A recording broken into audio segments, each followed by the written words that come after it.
You know what's becoming really confusing these days? It's the way self development, manifestation, and even scripture are being mixed together without clarity. And I just watched a video not long ago where someone quoted Psalm 23 and she said that if you want something, you're projecting a frequency of lack to the universe. And then she went on to say that affirmations and journaling, they also project lack because if you really had those things, you wouldn't be affirming or journaling. But here's the problem. What she said sounds deep, but it's actually inconsistent thinking. Let's slow this down. First, wanting something is not the same as lacking something. Wanting simply means you have direction. Lack is when your identity is built around this I am complete mentality. Those are not the same thing. Because if wanting automatically means lack, then planning would be lack, training would be lack, prayer would be lack. But every healthy, high functioning human being does these things. And second, affirmations and journaling, they are not magic signals to the universe. They are tools. Affirmations train attention and belief. Journaling creates clarity and awareness between your thoughts and your actions. They don't mean pretending you already have something. They mean you're consciously shaping how you think, decide, and show up. And yes, journaling can align you with abundance. It can also reinforce scarcity if it turns into obsession or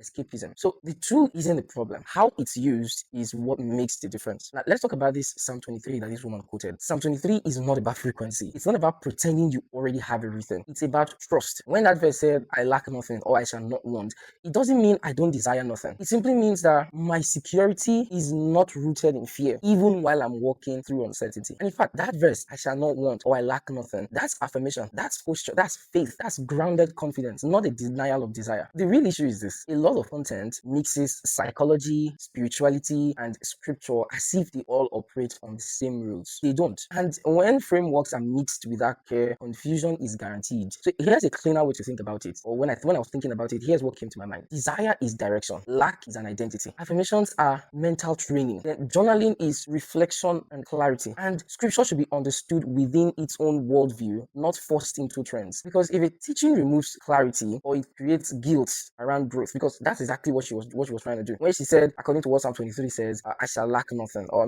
I lack nothing, or I don't want anything. It kind of creates like guilt around having desire. It means that if you have a desire for something, then you're guilty, then you are not growing. That's wrong. Because like I was saying, if a teaching removes clarity or it creates guilt around growth or it contradicts itself depending on the day, that's not wisdom. And I say that because the lady that quoted the scripture to make that video is the same lady that had watched that video the day before where she said affirmations and journaling, they are a way for you to align yourself with abundance in the universe. And then she's coming the next day to make another video to say that affirmations and journaling projects lack to the universe. Well, for me, that's not wisdom, that's noise. And discernment is what will help you know the difference between both of these things. So when you watch videos online from this self-development coach and all of that, it's important that you take time to really think about what is being said. You don't just buy an idea from the internet just because you heard someone who claims to be a self-development coach saying